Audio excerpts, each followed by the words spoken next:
आउज़ुबिल्लाहि मिनश्शैतानिर्रजीम बिस्मिल्लाहिर्रहमानिर्रहीम। I am Shamsul Haq, MPhil Economics qualified, and I have keen interest to motivate students about their careers.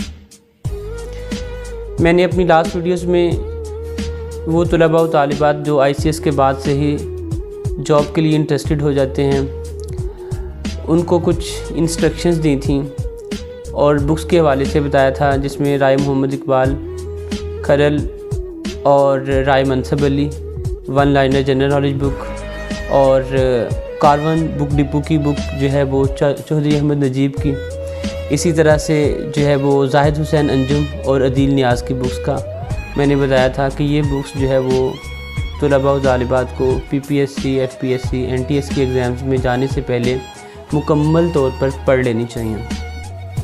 अगर कोई तालिब इल्म या कोई तालिबा इन बुक्स को मुकम्मल तौर पर नहीं पढ़ते तो वो मेरा ख़्याल है कि वो बहुत बड़ी गलती करते हैं। वो एग्ज़ाम में अपीयर तो हो जाते हैं लेकिन एट द एंड रिज़ल्ट जो होता है वो ज़ीरो होता है, मतलब कि वो फ़ेल हो जाते हैं।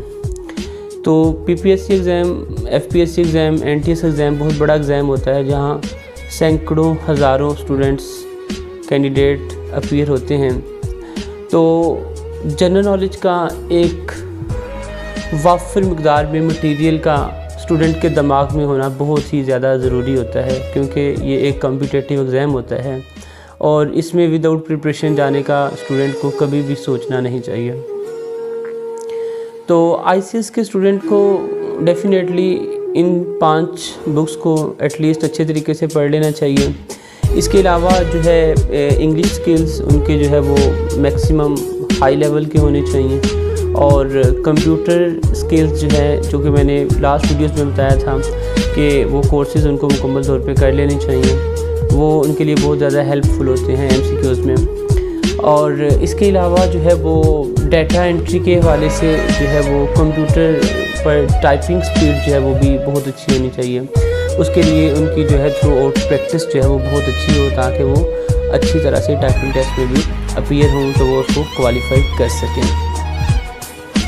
अब मज़ीद जिसमें कुछ चीज़ें मैं ऐड करना चाहूँगा कि आप Caravan Book Depot, Ilmi Publishers, Jahangir Book Depot, इन जो है वो पब्लिशर्स की मैंने बुक्स रिकमेंड की थी। तो इन बुक्स को परचेज़ करते वक्त ये तलबा हमेशा ख्याल रखें कि वो हमेशा रिवाइज्ड एडिशन परचेज़ करें, लेटेस्ट एडिशन परचेज़ करें, न्यू एडिशन परचेज़ करें। कभी भी तलबा और तालिबात ओल्ड बुक परचेज़ ना करें, क्योंकि हर साल जब भी नया एडिशन आता है, लेटेस्ट एडिशन आता है, तो उसमें कुछ ना कुछ चीज़ें जो है वो ऐड होती हैं, कुछ ना कुछ जो है वो चीज़ें जो है वो तब्दील होती हैं, कुछ सवालात जो है वो तब्दील होते हैं, कोई न्यू चीज़ें ऐड हुई होती हैं। तो एग्ज़ामिनर जब भी पेपर को बनाता है तो वो लेटेस्ट बुक्स उसके सामने होती हैं और उसको इस बात का भी अंदाज़ा होता है कि पुरानी बुक्स में कौन से क्वेश्चन थे और न्यू बुक्स में कौन से क्वेश्चन ऐड होते हैं। तो बहुत सी तलबा, एक बहुत बड़ी रेशो जो है वो तलबा की, तालिबात की, वो क्या करते हैं, वो ओल्ड बुक शॉप से जो है वो बुक्स परचेज़ कर लेते हैं। आप चाहे ओल्ड बुक शॉप से बुक्स परचेज़ करें, लेकिन बुक्स आप जो है वो लेटेस्ट एडिशन की लें, ताकि आपके पास जो है वो लेटेस्ट इंफॉर्मेशन हों। तो एक बात तो ये बहुत ही ज़्यादा ज़रूरी है और ये एक बहुत ही बड़ा मैसेज है। मैं चाहता हूँ कि सिर्फ ये मैसेज जो है वो डिलीवर हो जाए तो मेरा जो है वो इस वीडियो का पर्पस जो है वो कंप्लीट हो जाता है कि जब भी तलबा और तालिबात बुक परचेज़ करें तो वो लेटेस्ट बुक परचेज़ करें, न्यू एडिशन की बुक जो है वो परचेज़ करें। कभी भी ओल्ड बुक या सेकेंड हैंड बुक जो है वो कभी भी परचेज़ ना करें। इसके अलावा जो है वो स्टूडेंट्स अच्छी तरह से जब तैयारी कंप्लीट कर लें, उनको ये इस बात का यकीन हो जाए कि उनकी तैयारी जो है वो PPSC एग्ज़ाम्स के हवाले से या FPSC या NTS के एग्ज़ाम्स के हवाले से मुकम्मल हो गई है, उनका जो है वो जनरल नॉलेज एक वाफिर मिकदार में उनके पास जमा हो गया है और इसके अलावा जो दूसरे स्किल्स हैं वो भी उनके पास हो गए हैं, एक स्टूडेंट को मुकम्मल कॉन्फिडेंस हो, तो फिर वो मैं ऐसे कहूँगा कि वो अपनी फ़ी जो है वो नेशनल बैंक ऑफ पाकिस्तान में जमा करवाए। अदरवाइज़ उसको फ़ी जमा करवाने की ज़रूरत नहीं है अगर उसकी तैयारी नहीं है, क्योंकि वो एट द एंड क्या होगा, वो फेल हो जाएगा।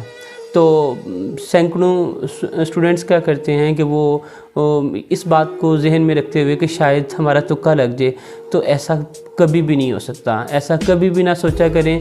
हमेशा तुक्का क्रेसी से परहेज़ करें, मुकम्मल तौर पर परहेज़ करें। और यहाँ पर मैं एक बात ये भी जो है वो ऐड करना चाहूँगा कि जब आप फ़ी जमा करवा लेते हैं तो उसके बाद मुकम्मल तौर पर तैयारी करें। तैयारी जब आपकी कंप्लीट हो जाए, जब आप पेपर में अपीयर हो जाएं और जब आप टेस्ट दे रहे हों, पेपर दे रहे हों, तो उस वक्त भी तुक्का से हमेशा परहेज़ करें। कभी भी अंदाज़ा ना लगाएं, कभी भी अपना तखमीना ना लगाएं कि हाँ इस क्वेश्चन का ये आंसर बनता है तो यही होगा। आप चाहे कम क्वेश्चंस टिक करें, लेकिन उतने क्वेश्चंस टिक करें जितने आपको 100% आते हैं। 100% में से अगर कोई क्वेश्चन का 98% भी आपको जो है वो आपको श्योर है कि 98% आप श्योर हैं कि ये आंसर यही होगा, 2% श्योर नहीं है, तो मैं ये कहूँगा कि आप उस क्वेश्चन को कभी भी मार्क ना करें, आप कभी भी टिक ना करें जब तक आपको 100% श्योर ना हो। आपको एक बात मैं ऐड करता जाऊँ, बाज़ औक़ात मेरिट बहुत नीचे आ जाता है, 50% पे आ जाता है, 45% पे आ जाता है, 60-70% पे नॉर्मली होता ही है। तो आप हमेशा इस बात को मद्देनज़र रखें कि हमेशा जो है वो आप सिर्फ़ उस क्वेश्चन को टिक करें जो आपको सही आता है। जो सही नहीं आता उसको छोड़ दें, नो इशू, क्योंकि पेपर में नेगेटिव मार्किंग होती है पीपीएससी के एग्ज़ाम में। तो एक तो ये बात है। दूसरी, अगर नेगेटिव मार्किंग ना भी हो तो तब भी आप जो है कभी भी तुक्का ना लगाएं।